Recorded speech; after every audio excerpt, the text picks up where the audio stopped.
Good evening, dear viewers of Akshi.com, by Vetri from Pondicherry. Under Biomolecules, today I am going to discuss another most important chapter, amino acids, peptides, polypeptides and proteins. Amino acids, peptides, polypeptides and proteins I am going to discuss today. What are proteins? Proteins are complex nitrogenous organic compounds of high molecular weight synthesized by plants and animals which on hydrolysis yield amino acids. This is the definition for proteins. Proteins are present normally in muscles, skin, hair and other tissues that make up the bulk of the body's non-bony structure. This is the most important information. They are present as polymeric amides composed of long chains of numerous amino acids linked by peptide bonds, CONH bond. This is the most important information regarding proteins. Chemically, proteins yield on hydrolysis alpha amino acids. So proteins on hydrolysis, the final product will be alpha amino acids. The word protein is derived from the Greek word proteos, which means primary importance. Okay. Proteins on hydrolysis first produces polypeptides. Further hydrolysis produces peptides. On final hydrolysis produces alpha amino acids. So the ultimate product are nothing but alpha amino acids. Now let me discuss next classification of protein. How protein can be classified. So by three ways I can classify the proteins. One is based on composition I can classify, based on function I can classify, based on molecular shape I can classify the proteins. First let me discuss based on composition I can discuss. Based on composition, protein can be classified into two types. One is simple proteins, another is conjugated proteins. So let me go in detail. First one, simple proteins. What is simple protein? Simple proteins are those which yield only alpha amino acids upon hydrolysis. So on hydrolysis, if produce only alpha amino acids, we call it as simple proteins. Specific examples under this: albumins, globulins, scleroproteins are albinoids, glutenins, histones, prolamines and protamines are specific example under these simple proteins. Next, let's go for conjugated proteins. Under the what are conjugated proteins? Let me define. Conjugated proteins are those which yield alpha amino acids and a non-protein material upon hydrolysis. So additional to amino acids, a non-protein material will be present in conjugated proteins. The non-protein material is called the prosthetic group. This is the most important. So non-protein part we will call it as prosthetic group. So additional to amino acid. Specific example under these conjugated proteins: glycoproteins, phosphoproteins, chromoproteins, nucleoproteins and lipoproteins are specific example I can classify under this conjugated proteins. Next one, based on function I can classify protein into number of types. One, structural protein based on structure, contractile proteins number 2, hormones number 3, enzymes number 4, antibodies number 5 and blood proteins number 6. So based on function I can classify into 6 types. Next one. Next classification, based on shape, molecular shape. Based on molecular shape, I can classify the proteins. Proteins can be further classified into two types on the basis of the molecular shape. One is A, fibrous proteins, another is globular proteins. So let me discuss one by one. First one, fibrous proteins. When the polypeptide chains run parallel and are held together by hydrogen and disulfide bonds, then fiber-like structure is formed. Such proteins are generally insoluble in water. This we will call it as fibrous proteins. This is the most important information. The next one, globular proteins.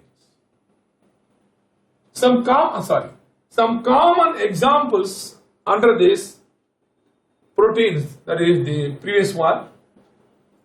Some of the fibrous proteins, common examples are keratin, present in hair, wool, silk, and myosin, present in muscles, are specific examples. So let me go for the next one is globular proteins. This structure results when the chains of polypeptides coil around to give a spherical shape. Coil around to give a spherical shape. These are usually soluble in water. Insulin and albumins are common examples of globular proteins. This is the most important information under the classification. Okay. Next, let me concentrate further. Proteins on hydrolysis produce amino acid that we have discussed. Final product is amino acids. So what is amino acid? An amino acid is a bifunctional organic molecule that contains a carboxyl group COOH as well as an amino group NH2 group. So that particular molecule contains both COOH group and NH2 group. Amino acids derived from proteins have the amino group on the alpha carbon. That is, the carbon atom next to the carboxyl group, you call it as alpha carbon. So just see the structure. So this is alpha carbon. These alpha amino acids may be represented by the following general formula. So this is the general formula. So depending upon the nature of R, different amino acids we can call it as. So we are going to see the list kind of follow. Now, nearly 25 amino acids have been obtained from the hydrolysis of proteins. Now out of this, 20 amino acids are common amino acids. All the amino acids, alpha amino acids, have tribal names, specifically, which usually reflect the property of that compound in its source. Specific example, glycine is the first member, is so named since it has sweet taste. But from the Greek word glycos means sweet. So it has come from the Greek word glycine. And tyrosine was first obtained from cheese. So this is the origin. Next.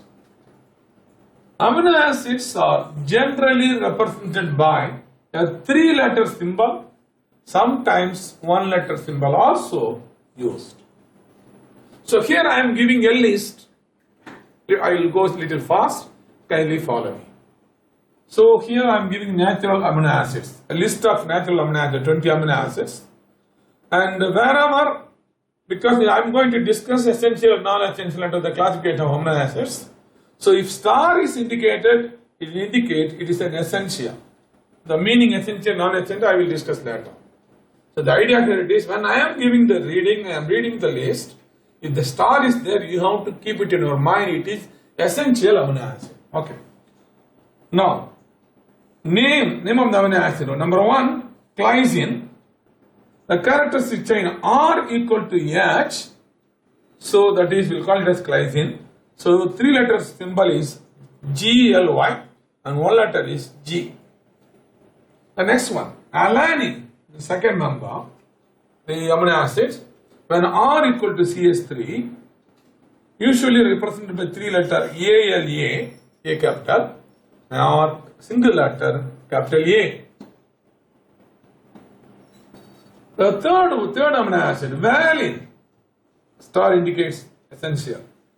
So, when R equal to CH3 twice CH, usually represented by 3 letter symbol VAF, 1 letter symbol V. Leucine, fourth one, and when R equal to CH3 twice CH, CH2, usually represented by 3 letter LEU, single letter L. Isoleucine, the next member, when R equal to CH3, CH, CH3, CH, represented by, this is I, L, E, 3 letter, and single letter is I. Next member, arginine, amino acids, when R equal to NH double bond C, NH2, NHCH2 thrice, usually represented by 3 letter symbol A or G, A capital again. So R, single letter R. The next 7th one, lysine. When R equal to NH2 CH2 4 times, usually represented by 3 letter LYS or 1 letter K. Next member, glutamic acid, 8th member, glutamic acid. When R equal to COOH CH2 CH2, usually represented by 3 letter symbol GLU, single letter symbol E. 9th member, aspartic acid, amino acid. When R equal to COOH CH2, usually represented by 3 letter ASP, A capital, then 1 letter symbol D. The 10th member, glutamine, when R equal to NH2CO CH2CH2, usually represented by 3 letter symbol GLN, single letter Q. The 11th one, the asparagine, when R equal to NH2CO CH2, usually represented by 3 letter symbol AHN, 1 letter symbol N. The next one, 309, 12th member, when R equal to CH3CHOH, usually referred by 3 letter symbol THR, 1 letter symbol T. 13th member, serine, another amino acid, when R equal to OHCH2, usually represented by SER, 1 letter symbol S. Then 14th member, cysteine, when R equal to HSCH2, usually represented by 3 letter symbol CYS, 1 letter symbol C. The next one, 15th member, methionine. When R equal to CH3S CH2 CH2, usually represented by 3 letter symbol MET, M capital, 1 letter symbol capital M. 16th member, phenylalanine, another amino acid. When R equal to C6H5 twice CH2, the corresponding member, 3 letter member is PHE, 1 letter EF. 17th member, tyrosine, when R equal to para OH group C6H4 CH2, usually represented by 3 letter symbol TYR and 1 letter symbol Y. The next one, 18th member, tryptophan. This is the structure when R equal to this structure, benzene ring and hydroxyl ring, usually represented by 3 letter symbol TRP, 1 letter symbol capital W. 19th amino acid, histidine, a 5-member ring, heterocyclic compound. This is the structure, R equal to, usually represented by HIS and single letter symbol represented by H. And finally, proline, the amino acid represented by this structure. When R equal to this structure, and you should represent by 3 letter symbol PRO and 1 letter symbol P. So these are the list of 20 common amino acids that I have discussed. So let me give some more information regarding the properties of amino acids. The amino acids differ in the nature of R group, just now you have seen, to alpha carbon atom. The nature of R group determines the properties of proteins.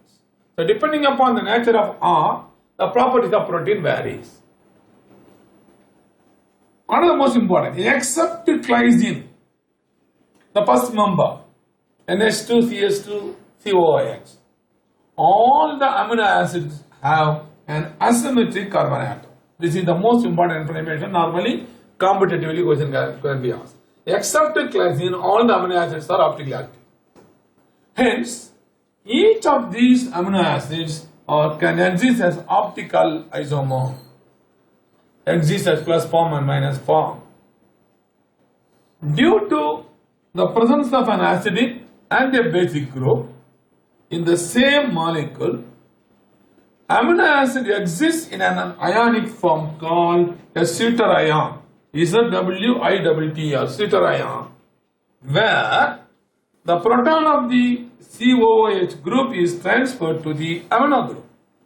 So H plus from the COOH group is transferred to the amino group.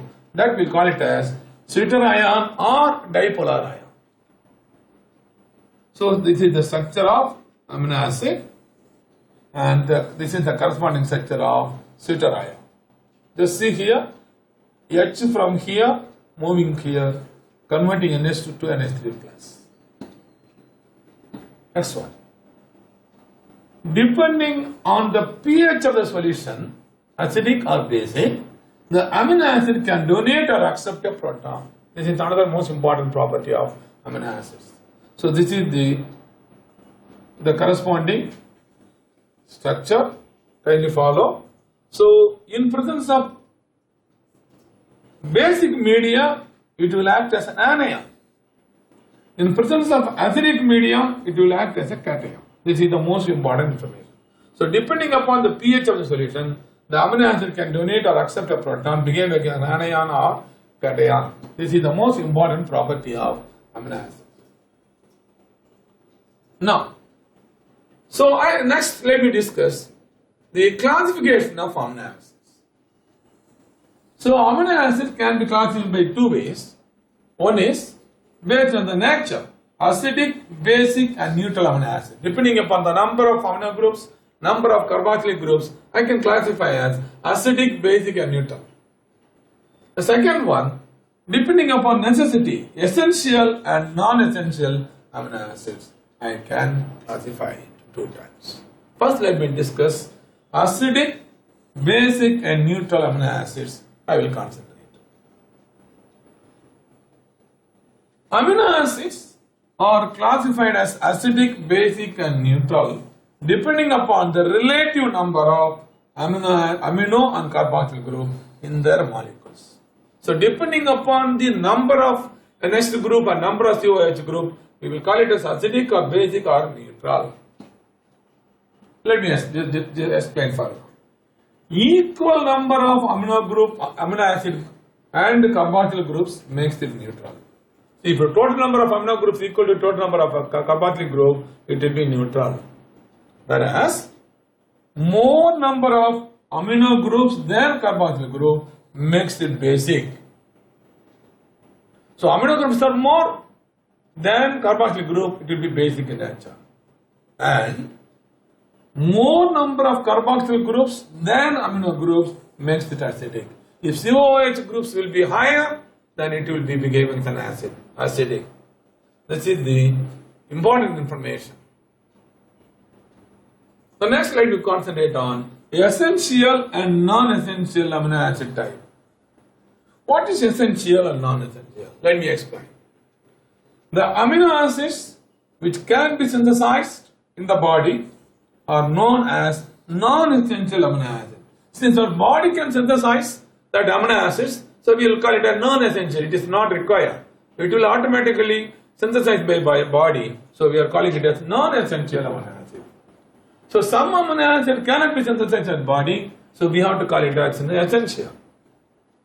On the other hand, those which cannot be synthesized in the body and must be obtained through diet are known as essential amino acids.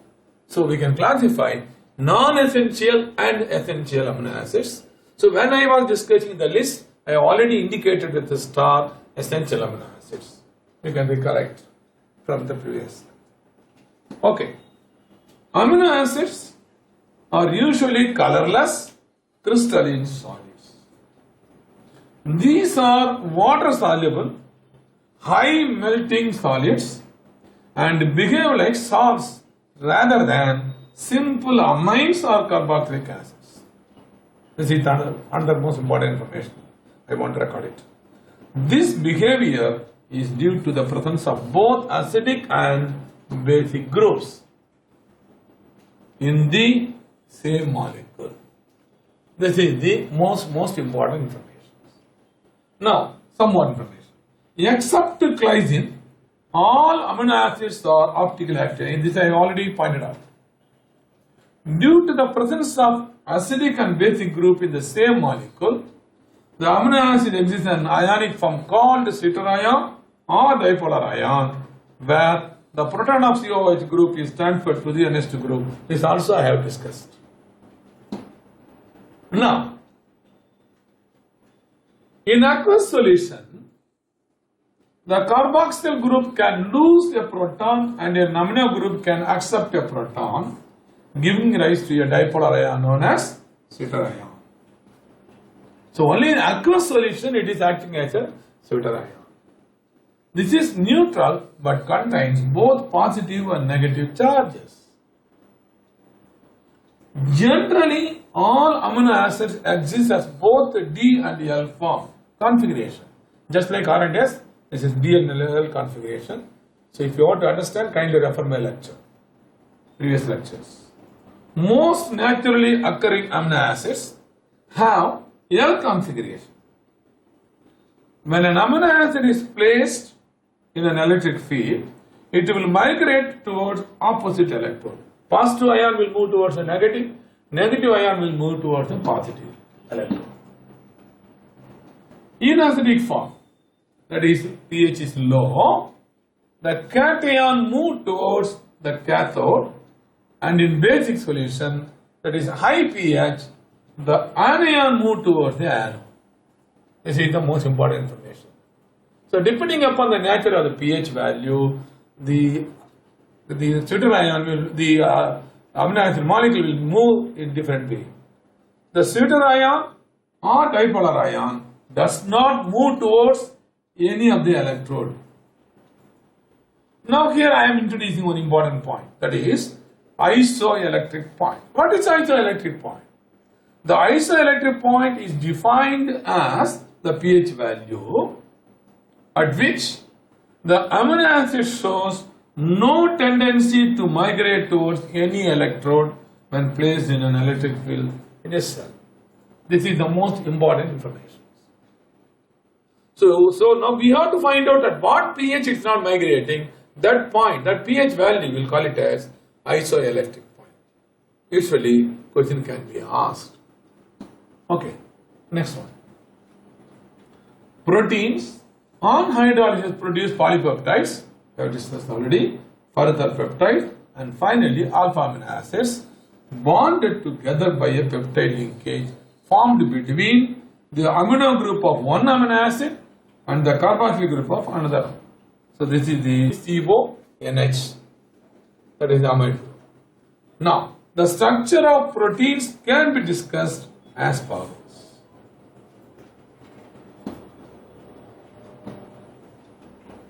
So protein structure can be discussed under the following four headings. One is primary structure, secondary structure, tertiary structure, and quaternary structure. I can discuss. First, let me take primary structure. Proteins are made up of many alpha acids bonded together by a peptide linkage, formed between the amino group of one amino acid and the carboxyl group of another amino acid. So for example, when two amino acids combines in this way, the resulting product is called a dipeptide and the resulting linkage is called peptide linkage. So let me explain with a suitable specific example by taking two amino acids, one is glycine, another is alanine.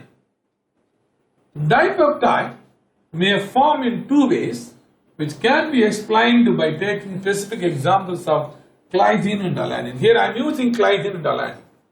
In the first method, so glycine combines with alanine. Kindly follow to form. So when they are combining, what is getting eliminated? I am getting a compound that is glycyl alanine. IP is name. Normally or generally will see indicated by. So this is a dipeptide. The linkage is peptide linkage. CONH is the peptide linkage. Kindly follow. N terminal is glycine, C terminal is the alanine. Whereas in the second method, again dipeptide is formed, but the other way, second way, here alanine combines with glycine, so N terminal is alanine and the C terminal is the glycine. So the name is alanyl glycine, a dipeptide. So it is again peptide linkage is CONH is the peptide linkage. So this is the way it's going on, undergoing linkage. See, maybe dipeptide, tripeptide, polypeptide, etc. So finally we'll call it as proteins. Now, when many amino acids combine in this way, the product is called a polypeptide. I already pointed out. In a peptide, the amino acid that contains the free amino group is called the N-terminal amino acid, just now I informed you. And the amino acid that contains free carboxyl group is called the C-terminal amino acid. So whatever amino acid is NH2 free, N-terminal amino acid. Whatever amino acid carboxylic acid group free, it is a C-terminal amino acid.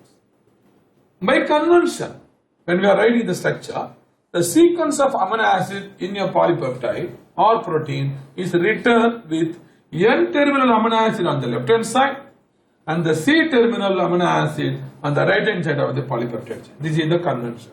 So whenever you want to write a structure, dipeptide, tripeptide, polypeptide, always N-terminal amino acid should be on the left side, C-terminal amino acid should be on the right hand side. We have to write the structure such a way that whether it's a dipeptide or tripeptide or polypeptide. Okay, next. N-terminal amino acid of the peptides can be identified by the reagent called Sanger's reagent. The method is called Sanger's method. The short form DNFB, dinitrofluorobenzene. 2,4 dinitrofluorobenzene. So by using this, we can easily identify N-terminal. And C-terminal acid can be determined by the enzyme carboxypeptidase. So this will cleave only the C-terminal amino acids.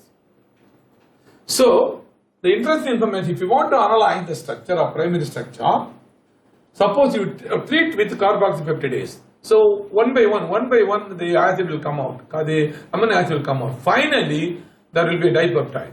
So in that case, now we have to use the D and FB, dinitrofluorobenzene, so that we can easily identify which is N-terminal, which is C-terminal. So the sequence can be identified. This is the interesting information. The sequence of internal amino acids of the peptide can be determined by partial hydrolysis of peptide. This gives the primary structure of the protein. Thus, primary structure of proteins refers to the sequence of amino acids held by peptide ligand. So, what is the first one, the second one, third one, fourth one, etc. So that can be identified. We call it as the primary structure of proteins. Next one. Secondary structure. Secondary structure of protein refers to the shape in which amino acid chain coiled into spiral known as hydrogen bond, held by hydrogen bond, alpha or beta. So coil clockwise and anti-clockwise, depending upon the nature, will call it as alpha helix or beta helix. The next one. Tertiary structure refers a final three-dimensional shape. This results from the twisting, bending and folding of protein helix, alpha helix or beta helix. We will call it as tertiary structure. And finally, quaternary structure. Quaternary structure refers to the way in which different amino acid chains of complex protein are associated with each other. That will give the quaternary structure. I hope you have a very clear idea regarding amino acids, peptides, polypeptides and proteins. I hope you have enjoyed. The next, let me go for the next chapter, enzymes. What are enzymes? Enzymes are biocatalysts which are globular proteins. Enzymes are very specific for a particular reaction and for a particular substrate. They are generally named after the compounds or class of compounds upon which they work. The ending of the name of an enzyme is always ASE. For example, maltose, molecular formula C12H22O11, will be converted into glucose 2 moles by the enzyme maltase. So, correspondingly, we can call it as the maltose will be converted into glucose by enzyme maltase enzyme. Enzymes are needed only in small quantities for the progress of a reaction. Very, very small quantities will be required. Like other catalysts, enzymes reduce the magnitude of activation energy. So the activation energy can be reduced by the enzyme. Here I am giving 2 examples. Hydrolysis of sucrose by acid. So if using acid hydrolysis of sugar, the activation energy measured was 6.22 kJ per mole. But if the same reaction, but if you use the enzyme sucrase, activation energy is very low. It is 2.15 kJ per mole. This is the most important information I want to record under this enzyme.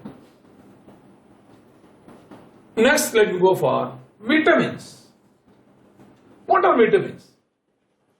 Certain organic compounds are required essentially in small amounts in our diet, but their deficiency causes specific diseases, and these compounds are called vitamins.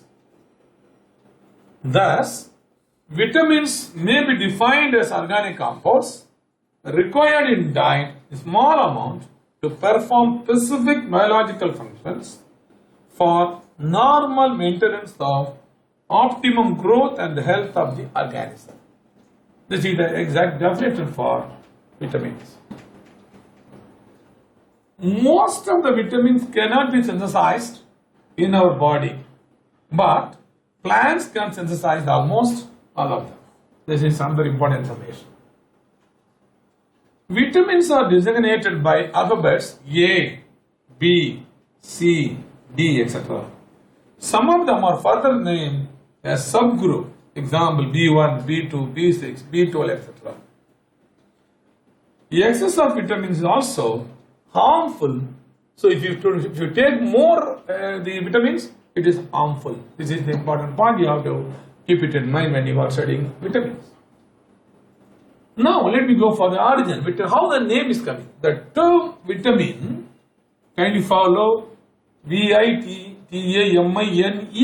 introduced it here, was coined initially from the word vital plus amine, since the earlier identified compounds had amino groups. Because of amino groups, it was written as VITAMINE. But later work showed that most of them do not contain amino groups. So the letter E was dropped nowadays and the term vitamin is used nowadays. That is vitamin, now we are writing as VITAMIN, but not MINE. This is the most important information you must know. Vitamins are classified into 2 groups depending upon their solubility in water or fat. So we'll call it as fat soluble vitamins or water soluble vitamins. Let me first take fat soluble vitamins. Vitamins A, D, E and K are examples which are fat soluble. Normally they are stored in liver, adipose, that is fat storing tissues. Under water soluble vitamins, specific example, B group vitamins, B1, B2, etc. and vitamin C are water soluble. So B group vitamins and vitamin C are water soluble. So here I am giving you a list. There are the name of the vitamins, source and also deficiency, due to deficiency what disease it will come. First vitamin A1. So vitamin A1 source, fish liver, it is present in fish liver oil, carrots, butter and milk. So due to the deficiency of vitamin A, hardening of cornea of eye, that is xerophthalmia. The next vitamin B, usually on thiamine, it's also known as thiamine, usually present in yeast, milk, green vegetables and cereals. Loss of appetite, retarded growth, we normally call it as beriberi, is a disease due to deficiency. Vitamin B2, another vitamin, is also known as riboflavin, usually present in milk, egg whites, liver and kidney. Due to deficiency, that is ciliosis, that is fissuring at corners of mouth and lips, digestive disorders and burning sensation of the skin are diseases due to deficiency. Vitamin B6 is also known as pyridoxine, usually present in yeast, milk, egg, yolk, cereals and grams. The deficiency, convulsions. Vitamin B12, it is usually present in meat, fish, egg and curd. The deficiency, due to deficiency, pernicious anemia, RBC deficiency in hemoglobin. Next one. Vitamin C is also known as ascorbic acid, usually present in citrus fruits, amla and green leaf vegetables. It is due to deficiency, the disease scurvy will form, that is bleeding gums. Next, vitamin D, usually you are getting from sunlight, fish, egg yolk, mainly by exposure to sunlight. I already pointed out. Due to this deficiency, rickets will form, disease. That is nothing but, ricket is nothing but bone deformities in children. Then osteomalcia, that is soft bones and joint pains in adults, is also disease will come due to deficiency. Vitamin E, present in vegetable oils like wheat germ oil, sunflower oil, etc. Here, it's due to deficiency, increased fragility of RBCs and muscular weakness, it is disease. Vitamin K, source, green leafy vegetables, due to deficiency, increased blood clotting times. So these are some important vitamins, source and diseases. Last, let me go for the next one is nucleic acids. Let me concentrate on nucleic acids. Every generation of each and every species resembles its ancestors in many ways, like color, height, diseases, etc. It has been observed that nucleus of a living cell is responsible for this transmission of the inherent characters, also called heredity. So this is, we'll call this hereditary. Suppose we are getting sugar, so the doctor will say it is due to heredity. If father is having sugar, he will also be having a chance of getting in sugar. So this we'll call it heredity. The particles in nucleus of the cell responsible for the heredity are called chromosomes. So chromosomes are responsible for heredity. What is chromosomes? chromosomes which are made up of proteins and nucleic acids. Proteins I have already discussed, so let me discuss nucleic acid here. Nucleic acids are mainly two types, namely deoxyribonucleic acid, usually called DNA, and ribonucleic acid, usually called RNA. That's the structural difference. Since nucleic acids are long chain polymers of nucleotides, so they are also called polynucleotides. James Davy Watson shared Nobel Prize with Francis Crick and Marius Wilkins in the year 1962 for its discovery.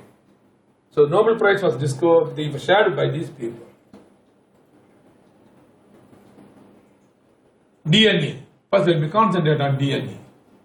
DNA on hydrolysis yields a pentose sugar beta D2 deoxyribose. The sugar is beta D2 deoxyribose, then phosphoric acid and 4 nitrogen containing heterocyclic compounds called bases. So what are the 4 bases? Adenine, usually represented by A, guanine, usually represented by G, cytosine, usually represented by C, and thymine, usually represented by T. So in DNA, the sugar is beta D2 deoxyribose, phosphoric acid, and 4 amine corresponding bases, heterocyclic compounds. Same way, in the case of RNA, on hydrolysis yield a pentose, the sugar is different. So instead of beta D2 deoxyribose, it is simply beta D ribose, phosphoric acid, and nitrogen containing heterocyclic compounds.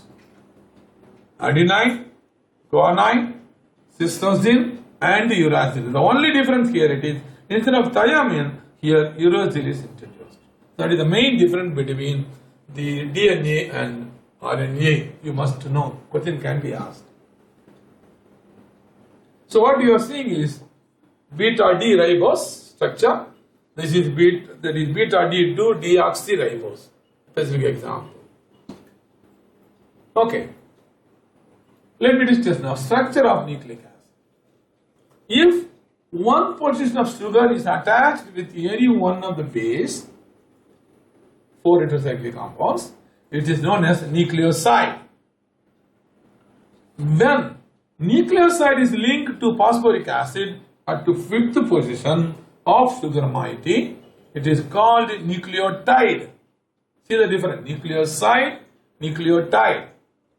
Nucleotides are joined together by phosphodiester linkage between 5 and 3 carbon of the pentose sugar. The formation of a dinucleotide is shown as follows. So for your understanding, here I am showing a diphosphate. So just see what you are seeing is nucleoside, sugar attached to a base.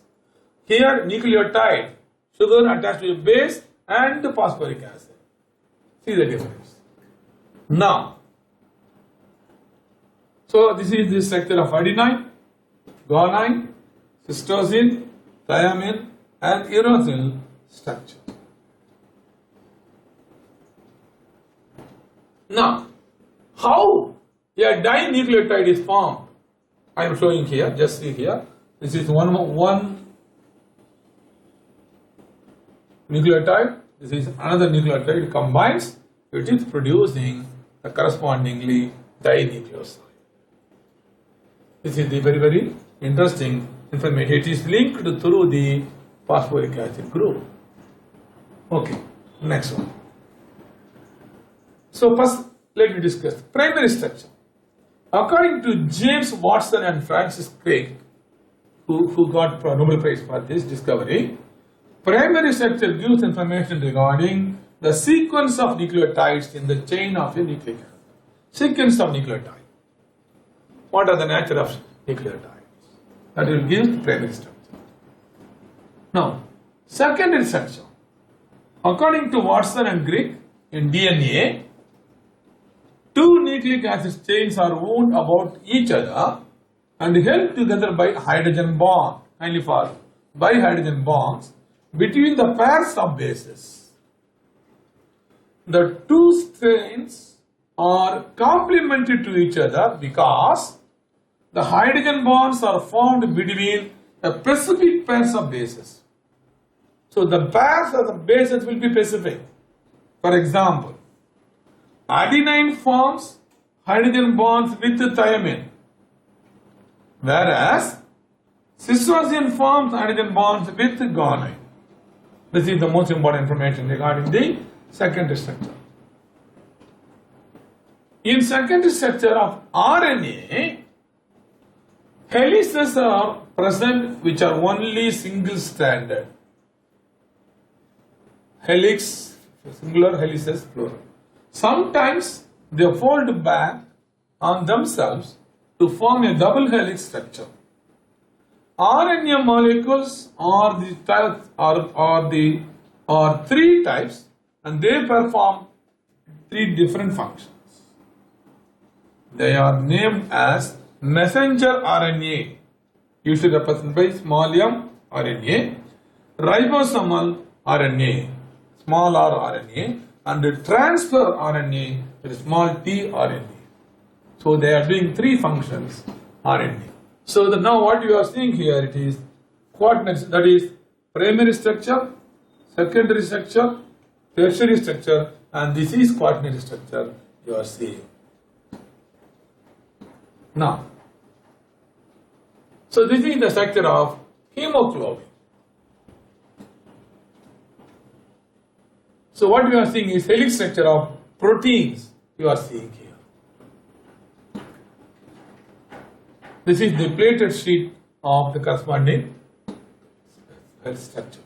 So nucleic acid chain, what we are viewing here is the nucleic acid chain. I hope you have enjoyed the nucleic acids. Last but not least, let me discuss lipids. Under the lipid, what is lipids? Lipids form a group of organic compounds which are widely distributed in living systems. Fats and oils, waxes are specific examples. Fats and oils act as storage of energy in plants and animals. Fats and oils are nothing but esters of glycerol with a higher fatty acids. Just look at the structure. This is the structure of glycerol. This is the fatty acid. Here R may be very many carbon atoms. It may be 30, 40 carbon atoms will be there. Higher fatty acids. So when they combine, they will form fat or oil. What is the main difference between fat and oil? In oil, in the R part, there will be double bond. In fat, the double bond will be saturated. So normally, by passing hydrogen gas in presence of nickel, oil can be converted into solid form. So it's called hardening of oil. Fat give about 2.25 times as much as energy as carbohydrates and protein. So they are powerful energy giving fat compared to carbohydrates and proteins. Wax acts as a protective agent in the surface of animals and plants. So animals and plants, the surface is protected by the wax. Phospholipids like lecithins and septalins play a greater role in biosystem. Waxes differ from fats in that they are not esters of glycerol, but rather than that they are the esters of long chain even numbered fatty acid with long chain even numbered monohydrate primary alcohols. So this is the structure of wax. So I hope you have enjoyed the lectures Biomolecules. Thank you.